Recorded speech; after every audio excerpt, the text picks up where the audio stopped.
Pelan-pelan. Pelan-pelan, tahan.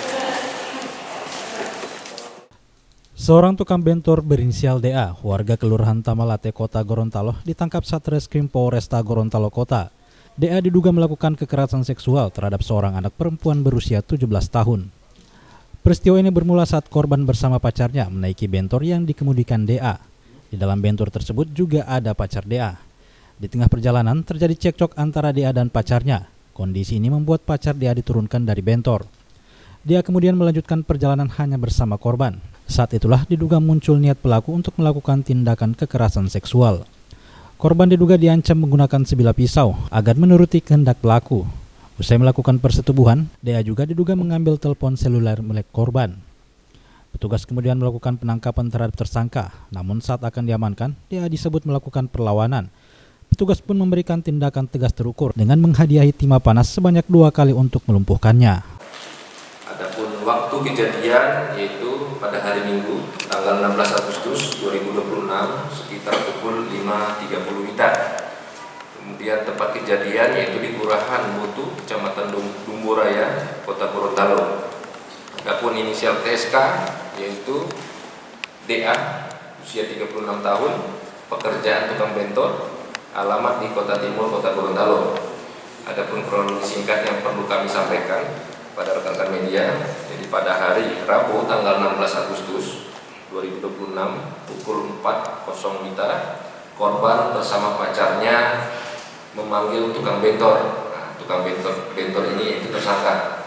Kemudian pacar dan korban ingin pulang ke rumahnya. Diantarlah oleh tersangka menuju ke rumahnya. Yang pertama diantar yaitu pacarnya korban di wilayah Telaga.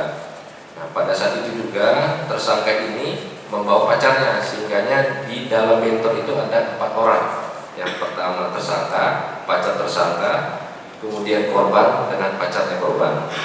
Setelah diantar si pacarnya korban di wilayah Telaga, kemudian tersangka dan korban ini menuju ke center point untuk singgah di situ. Kemudian pada saat itu juga tersangka dan pacarnya ini cekcok mulut, sehingga pacarnya tersangka ini diturunkan. Kemudian dilanjutkan untuk mengantar si korban. Nah, pada saat diantar si korban, timbullah nafsu si tersangka untuk menggauli si korban. Nah, pada saat itu juga di TKP, tepatnya di halte dekat jembatan Rumah Sakit Ali Sabu.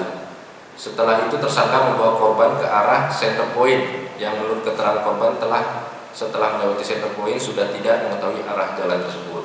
Nah, kemudian tersangka ini mengancam kepada korban dengan menggunakan pisau yang dia bawa. Bisa dilihat ini pisaunya. Nah, selanjutnya korban ini diperkosa oleh tersangka sampai dengan selesai. Kemudian setelah itu tersangka ini mengantar ke korban. Namun pada saat setelah di dalam bentor, tersangka ini melihat HP-nya si korban yaitu di dalam tas, sehingganya niat untuk melakukan pencurian itu timbul. Nah, pada saat itu juga korban dan tersangka ini sudah saling tarik-menarik. Namun karena di awal tadi sudah diancam, awas nggak ya, karena nanti dibunuh oleh tersangka. Nah, kira-kira seperti itu bahasanya. Nah, kemudian tersangka ini awalnya ditangkap oleh tim URC Polres Bonebolango. Nah, pada saat itu dilakukan penyelidikan, kemudian sudah koordinasi dengan pihak kami itu URC Polres Gorontalo Kota. Ternyata TKP tersebut masuk wilayah kota, sehingganya tersangka dan barang bukti ini diserahkan kepada penyidik di Polres Kota Gorontalo.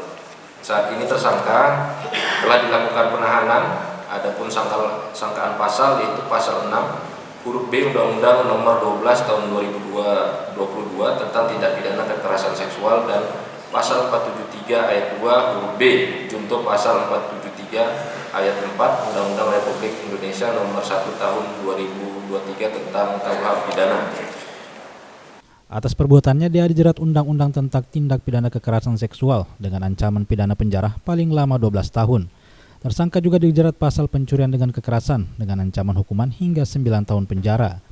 DA telah diamankan di Polresta Gorontalo Kota untuk menjalani proses hukum lebih lanjut. Safrul Rahman, Mimosa TV, wartakan.